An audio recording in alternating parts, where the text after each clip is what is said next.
Hey, I got a new guest on my podcast today. You already know, baby. Yes, can you introduce yourself to my audience? Yo, what's going on? It's your boy Walt, aka Walt the Wiz, aka the illest nigga in Nebraska. You already know, yeah.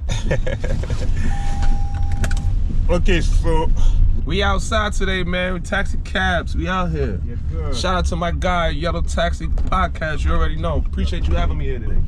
So what moment made you realize comedy was calling? To be honest with you, man, I've always wanted to do comedy.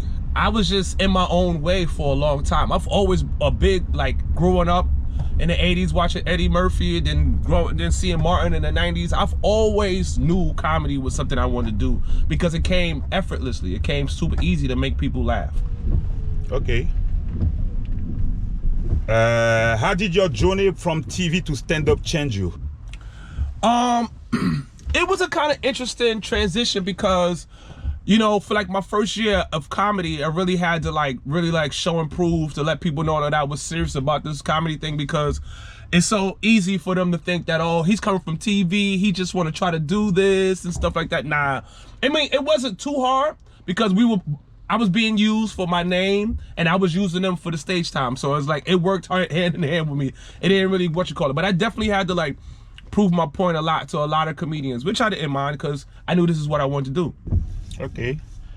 And where do you find your inspiration for your joke?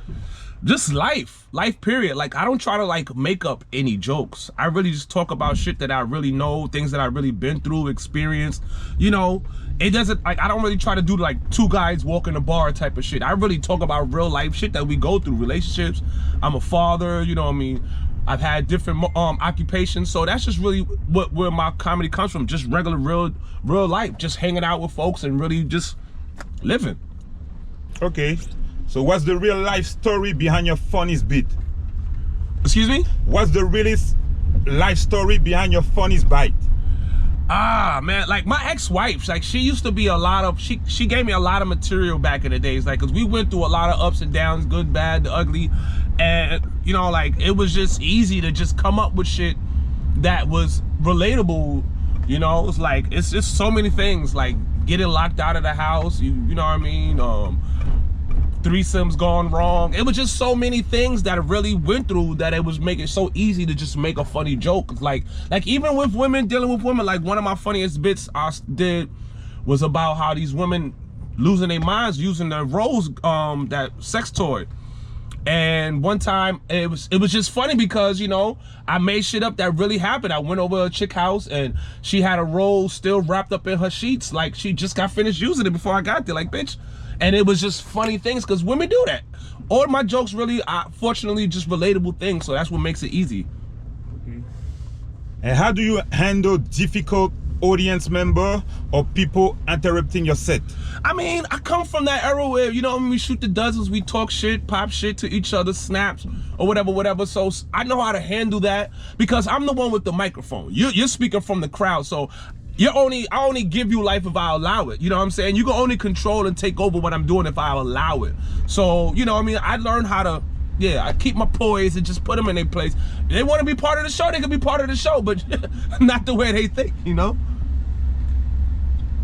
What's one lesson comedy has taught you about life? Patience. It's really helped me with my patience. Comedy has helped me with my patience because, you know, I see a lot of my friends that have been, you know what I mean? And I'm not mad and I'm not envious. I see that they doing their thing and I was like, all right, bet. In due time, I'm gonna be there. It allows me to understand that it takes time. It allows me to understand that it's a process to all of this. It's nothing that you're not just gonna come out and just be the greatest right off the bat, regardless of how talented you are. It is a process you have to go through. It's dues you gotta pay, so forth like that. So it's definitely helped me realize that you have to fall in love with the process of becoming great. Some people just see the greatness and want to be in love with that. Who are your biggest comedy influence? Like I said before, growing up, I loved Martin Lawrence, I loved Eddie Murphy. As of recently, you know, fucks with the Kevin Harts and Chris Rocks and the Dave Chappelles, but as of recently, my guy Ali Sadiq, I've been really studying him because he's big on storytelling. And I've been through a lot of shit in my life, and I've always wanted to know, damn, how can I make this crazy situation into a comedy bit? And so watching him, it was like, oh, it is possible. You know, it is possible to be vulnerable. It is possible to tell stories about your real life shit, your trials and tribulations, but bring life to it, bring humor to it. And you know what I mean? So I could say, yeah. As of lately, Ali Siddiq has been one of my biggest inspirations. And what's the hardest part of being a full-time comedian? The hardest part is just sometimes, you know, you miss out on things, especially when you serious about this, you know, sacrifices you make, missing out on family time, your kids growing up, you know what I mean? Whatever you may think is fun or whatever, you gotta really stay focused. Like, that's what people gotta understand. It's not something that you just gonna just become great at overnight. It's a process, and a lot of people are not built for that. You know what I mean? It may be times where you do a show and it'll be thousands of people in that audience, and the next thing you know, you only got 6 folks in the audience. It's like, you know, you got to be willing to be able to adapt to all your different situations. Okay. And how do you turn everyday situation into comedy? Again, like, just being the person that I've always found the silver lining in everything. Like, I could find the humor in anything, you know what I mean?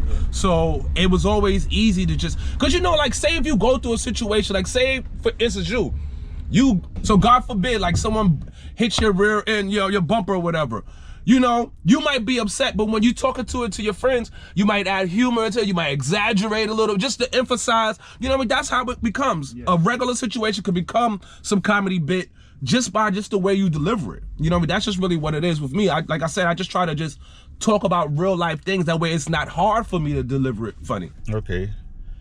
And has fame changed how you see people or yourself? I've always been, I don't like to say humble. I'm very down to earth, very modest, very, like, you know, grounded on who I am and what I am and where I come from. So fortunately, the fame, all of that stuff, I love it and I appreciate it, you know, but I never allowed it to get to me to the point where now I feel like I'm better than the people, because the people made me who I am. You know what I'm saying? Like, the people made me who I am. Like, even with the television, I didn't audition to be on TV. The people came to us and said, hey, we think y'all dope. We want to put y'all on TV. So why would I have to change who I am for that, you know? Yes, sir. So which city has been giving you the best audience so far? To be honest, DC and New York is cool. Philly, New York, and DC. Those have been my best crowd so far. Connecticut, like New Haven and all that stuff, they good up there too. But DC, New York, and Philly so far, and I've been a lot of places. Actually, Phoenix was beautiful too. Phoenix was very welcoming. Then they came out to laugh when I was in Phoenix. So, but for the most part, DC, Philly, New York so far. Okay. And what a misconception people have about you? A lot of folks think because I was on this tattoo show, they swear that I'm a tattoo artist. They always come to me like, yo bro, you still tat? Nigga, I never tatted. I manage the brand, you know what I'm like? If you watch the show, I never, you know, I manage the brand. Yeah, you know what I'm saying? And what keeps you motivated on day you don't feel funny? Discipline is everything, you know what I'm saying? Discipline is definitely something I had to learn and build, because you're not gonna be motivated every day. You're not. But if you have that discipline, you know this is what you want to do, you see the bigger picture, you see the long run, you'll be all right. You know what I mean? Like I said, I'm a family man, I have children. You know what I mean? I have obligations, I got responsibilities. It's bigger than just me. And especially I have goals that I want to reach. And the only way to reach them is if you apply the work. You're not going to just wake up one day and everything is just in your lap. Sure. And what advice would you give someone starting in comedy? If you're going to, anybody that does comedy, man, just understand, like, don't come in here thinking that this shit going to just be easy breezy. Literally do your work, really do your research, really study your craft, you know, soak up all the information you can from whoever you can, and stay focused on your focus. Just write, and keep writing. And start out with what you know. Don't try so hard to just, that's what I was always told. Write what you know about it. It makes it so much easier. So what's next for you that fans should be exciting about? Oh, 2026, yeah. You know, we got a first official tour in the works, first official comedy special in the works. We got some things that I've been working on, some scripts and so forth like that. I'm not really trying to get too crazy to detail. You got to stay focused, stay tuned. But yeah, we definitely put on some work. It's going to be much bigger than just stand-up next year. 2026 is going to be, it's my year of coming back in front of the TV. Okay. And which platform do you enjoy using the most and why?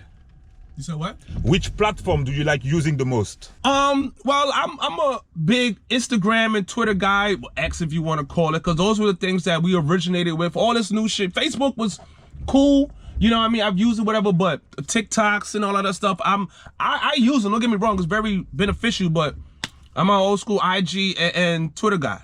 Okay. And how do you handle negativity? I laugh at it. Nothing can affect you if you don't allow it to. I laugh at it, Sometimes people that hate or whatever, they just misguided fans. They just, that's just really what it is. You never know what they going through. Misery loves company. So I learned how to laugh at it and make you look stupid even trying to come with me with that negativeness. Like you sound weird. Like, why are you being negative when someone is around you so positive? All this energy, all this positive energy. How can you be a Debbie Downer for that? You sound and look weird. Yes, sir. How do you handle your mental health? Well, I just got back into my exercising. For real. I like to spend time with my kids. Because, these kids, they don't have worries. The parents take care of it. When I'm with my kids, it allows me not to worry about much as well. Just stay around like-minded folks. People that's really got the same, mindset of me, the goal-oriented people. Not really allowed. Like I said, I don't be around people that gossip all the time. I don't like folks that come to me complaining all the time. I do not like that. So I stay away from that type of energy. If you one of those people, even if you're a friend, family, I could just love you from a distance. I don't need that, because that's gonna fuck up my shit. One of the 48 laws of power, it says infection. I think it's law number 10. Infection, avoid the unhappy and unlucky. You know what I'm saying? Misery really loves company. And if you allow it to, it's gonna it's gonna take over everything, and I don't got time for that. Yes, sir. What's your goal for 2026? 2026 is just keep reminding folks of how great a nigga is. That's it. Just being great. Just keep working on my craft and staying focused on my focus.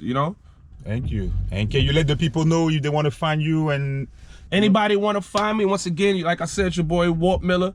You can find me on all platforms. IG, The Wizard, DA_WIZRD. Walt the Wiz on TikTok, Walt Make Me Laugh on Twitter, Walt Miller on Facebook. You already know, Walt the Wiz on YouTube. Yeah, once again, appreciate my guy here at Yellow Taxi Podcast. It's your boy Walt the Wiz. Yeah. Thank you, guys. Thank you. Make sure you follow. Thank you, boss. Yes, sir. Yes, sir.